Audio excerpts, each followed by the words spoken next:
Hey, howdy, folks. Welcome to another edition of Sticks-n-Stones. Y'all are about a second behind. Welcome, welcome. Man, it's a hot one here in Texas today, but I have a scorching hot pairing for you. I know you are going to love it. Um, Making sure yep, I can see myself. Let me turn up some volume. I can hear myself, so we are good to go. I have a really great pairing for you today. I've been doing a lot of bourbons here lately, so I decided it was time to get back into Scotch just a little bit. And so I am pairing today the Glenlivet Caribbean Reserve. It's one of my favorite scotches. I love the rum cask finish, and I am pairing that with a Gilberto Oliva, and this is the what do they call this damn stick? Uh, the Reserve Blanc 650, and 650 is 6 by 50 on the ring gauge. So. Uh, I think this pairing is going to be more about balance without aggression, where some creamy refinement in the stick kind of meets that island-inspired sweetness. I want to get my cameras all. Well, that was terrible. This is a professional show, right? Yeah, we are all about professionalism here. All right, y'all can laugh about that. I think that's actually the first time that's ever happened. That's amazing. Um, anyway, um, but I think if you're looking for something that sips easy, but still delivers complexity, um, I think that this might quietly become one of your go-to sips and smokes. So let's just go ahead and dive right on in, and let's get started with the Glenlivet. This is a Speyside single malt Scotch. Speyside, for anyone that doesn't know, is one of the 5 Scotch making regions, um, along with Islay, Highland, Lowland, and Campbelltown. Um, this spirit, man, look at that in the glass. That is just, it is a beautiful, beautiful color. That light, kind of light golden, almost like a ripe hay that's ready to harvest, or wheat. Mm. This is 80%, 40% alcohol by volume, so it's 80 proof. Um, it is finished in rum cask barrels, barrels that formerly held rum casks, casks that formerly held rum. So you get a little bit of that island-inspired rumminess. It is 100% malted barley on the mash bill. That mash bill delivers a nice, smooth, clean kind of malt backbone that really allows the rum cask finish to shine through, bringing in some of that tropical sweetness and maybe a little bit of citrus and toffee without a heaviness. Can't get my cameras exactly the way I want them. Yeah, there we go. Now, where were we? On the nose. You can just tell. I mean, you can pick up all of the tropicaliness, if you will, on the nose. You get this nice tropical fruit with some honey and a little bit of orange zest, some light vanilla, and with just a hint of a rummy sweetness.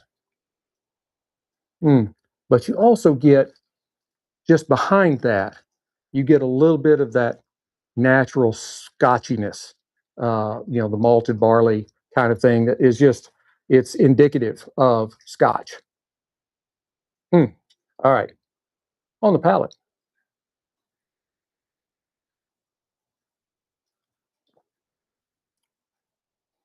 Oh yeah, we'll do it again. Oh yes, you get a really nice, a creamy caramel up front with some banana, maybe a little bit of pineapple mixed in there, some toffee, and just a little bit of baking spice. Not a lot, just a little. Um, it's a short to medium finish with kind of a lingering sweetness and some nice citrus peel and a little bit of kind of a gentle warmth on the tongue. And that's what she said. Now, Gilberto Oliva, one person, Reserva Blanc 650. It's been a day. We'll get into it, but anyway, the filler and binder on this stick are both Nicaraguan. The wrapper is a beautiful Ecuadorian Connecticut. It has this wonderful light tan color, tight yet visible seams, moderate veining. See if I can get this to where y'all can all see this at once. There's a few pronounced veins in there, not a lot, but a few. And a double cap. It really is flawless construction. We're going to go ahead and give it a cut. Cutting with my Cassetti multi-cutter on the V-cut. All right, on the nose. You get these wonderful notes of cream and hay with some cedar in there and a little bit of light nuttiness. Simple, but elegant on the draw.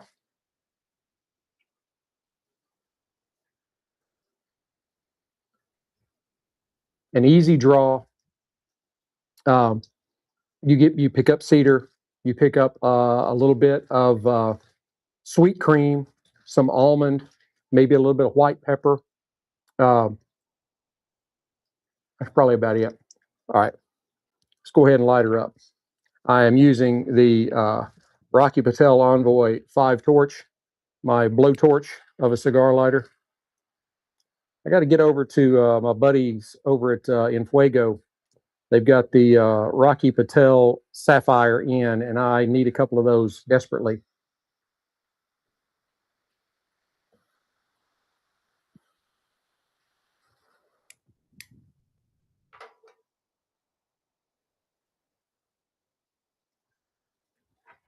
Just want to make sure I've got it straight because I do see some waves in it, and I think that's my cutting.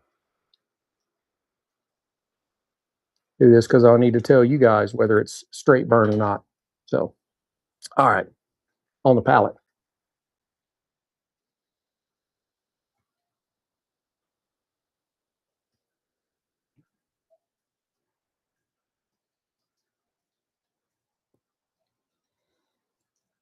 You get a nice creaminess, some soft cedar, a light nuttiness in there. That lead with a smooth, mellow body. This is a really mild. We'll see how it goes. Maybe getting into medium strength, but a very good smoker just right off the bat. I think it would be very good for people that are kind of new to cigars. You start with your training wheels on. But now let's try them together.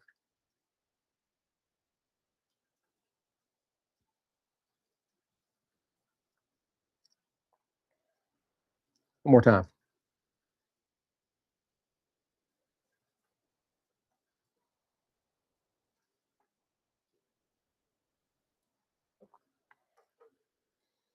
The Glenlivet immediately amplifies the cigar's creaminess, adding tropical fruit and honey, creating this smooth, almost dessert-like introduction. They marry very well together. The Glenlivet, it's 80 proof, doesn't overpower the cigar. The cigar, the flavors from the cigar meld very well in with the Scotch, and you don't have any like competing properties, I guess is the way I could say that. Hey, what's up, man? Glad you made it. If you're joining us a little bit late, we are pairing the Glenlivet Caribbean Reserve. It's a single malt Speyside Scotch with a Gilberto Oliva Reserva Blanc in 6x50. They call it the Reserva Blanc 650. So, and they are doing very well together just right out of the gate. The The Scotch gives us some nice tropical fruit and honey and orange zest and a little light vanilla with some rum sweetiness on the nose and on the palate. We pick up this nice creamy creamy caramel and banana, a little pineapple, some toffee, and just a little touch of baking spice in there. It's got a nice short to medium finish, but you do get a little lingering sweetness with some citrus peel and a nice gentle warmth on your tongue. The Gilberto Oliva, I can't get all this out. Reserva Blanc is it's got a Nicaraguan filler and binder, Ecuadorian Connecticut wrapper. Um, it gave us some cream and hay and cedar and a light nuttiness on the nose. Um, and then cream, soft cedar, and light nuttiness uh, on the palate. That kind of just really lead with this nice, smooth, mellow body. And they do go together very, very well with the tropical fruit and honey from the Scotch, really marrying up and creating kind of a dessert-esque type experience. So you're all caught up.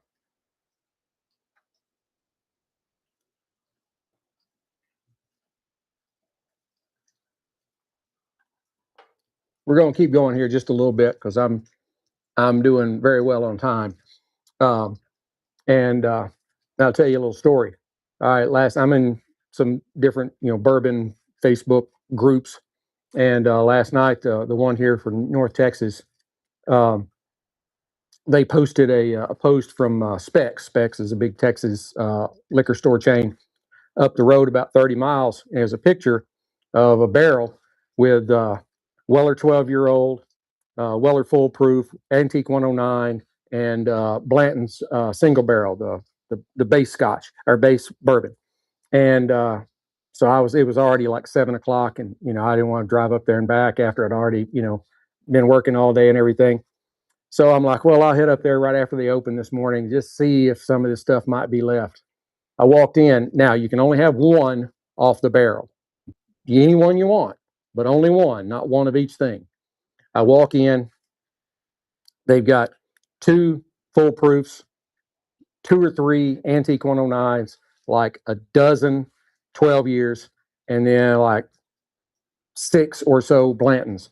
So I've never never even tried the full proof. So I got the full proof for $66. You go look at like Barrel Tap, some of these online places, they're still wanting $150 and $200 for that spirit. The bourbon bubble has busted. Yeah, and people were at another Specs down in Dallas. They got in line at 5:40 this morning for the same drop. I drove 30 miles up the road, walked in, just picked it up off the barrel, and walked over and paid for it. There wasn't but three people in the store. I ain't standing in line for that. Mm-mm.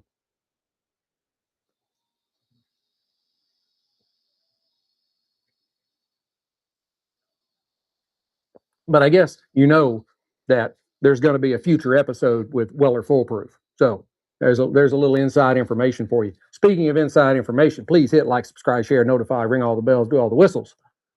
And if you subscribe to us on X, $1 a month, just one. That's 25 cents a week. You get the pairing notes ahead of time. Actually, I didn't get to do a show last week, but I had already sent the pairing notes out for this episode. So my subscribers actually had this a week and a half ahead of time. At a unexpected trip out of town I had to make. Yeah, I'm seeing posts all over with stuff becoming available that you used to not even see. There's a couple of Weller bottles. I can CYBP, something like that, and then it's orange, kind of an orangey label and a white label. I forget what they are. Uh, but those were like unicorns. I'd never seen those in person, and I have now. Um, they're still high, and I ain't spending that. Mm-mm. No, not when these Weller prices, the ones that are now available, are 50% or more less than what they were last year. I've heard that now the the go-to is tequila.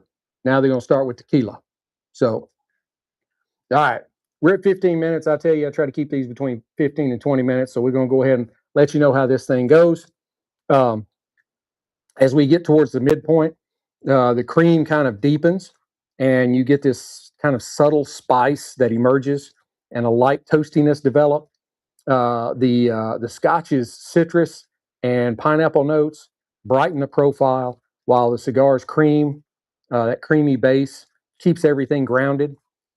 This is a pairing that really starts getting a good rhythm going once you start getting deeper into the cigar. And rounding it out, when you get towards the end of the cigar, you're going to find some toasted oak, some gentle pepper, a slightly fuller body than the first 3/4 of the cigar, but it still remains smooth. It doesn't get harsh. It just amplifies a little bit. The rum cask sweetness continues to soften those edges around the cigar, preventing there being any bitterness or anything like that, and keeping the experience balanced and refined all the way to the end. The Ecuadorian Connecticut wrapper drives a creamy, kind of mild profile that allows the rum finished Scotch to really shine, enhancing its sweetness while maintaining elegance. Got to have elegance, right? This is, to me, overall, is a silky, kind of tropical, easygoing pairing that really prioritizes smoothness and balance over intensity, with not contrasting. It doesn't contrast. It's not opposites, whatever. Perfect for newer palates. This is definitely a cigar. If you're really just thinking about getting into cigars, this would be a good place to start right here. This is a good cigar to start with. Because it is very smooth for the newer palates, but you see it still gives plenty of complexity for the seasoned smoker that's looking to maybe relax for a little bit. So overall, I'd give this pairing a 8.6 out of 10. That's pretty decent. Pretty decent. You know, these Gilberto Olivas, you can find them very inexpensively. I think I got this 5-pack, which I've got maybe 2 left because I did my testing. I think it was less than $20. That's not bad. And the Glenlivet Caribbean Reserve is not bad either. I know it's a sub 50, and I think it's a sub 40 bottle. You're talking somewhere in the upper 20s to 30s, I believe. And as a matter of fact, I'm going to have to go and find out because I'm going to be needing some more of it. I hope you've enjoyed this episode as much as I've enjoyed bringing it to you. Please hit like, subscribe, share, notify, blow all the bells, ring all the bells, and blow all the whistles, is what she said. And go over and subscribe on X for $1 a month. You will get my show notes ahead of time, gives you the time to go out, maybe get the cigar and the spirit, smoke it along with me and see if you get what I get. Please leave me comments. I love comments, negative or positive, don't care. I laugh off the negative and thank you profusely for the positives. So until we get to be together again, keep your sticks dry, stones cold. Have a great day.